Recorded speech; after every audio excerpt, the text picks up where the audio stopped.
Firing plug सफा गर्दा पनि भएन। यसको यो आफूले चोकले काम गर्नु छोडेको हो कि जस्तो लाग्यो मलाई त।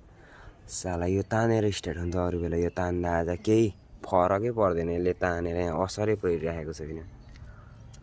के गिद्दी भयो भने यस्तो हुन्छ हेर त्यसै।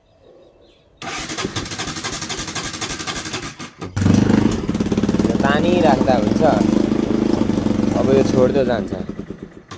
झ्याप्पै गयो त्यो राँडियो भने यस्तो चिकन छ, के भएको त उयो छ्या।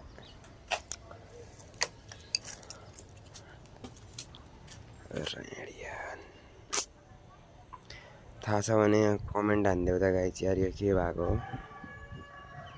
ओभर गिदी हान्नु थाल्यो त साला, टेन्सन दिनु थाल्यो फेरि।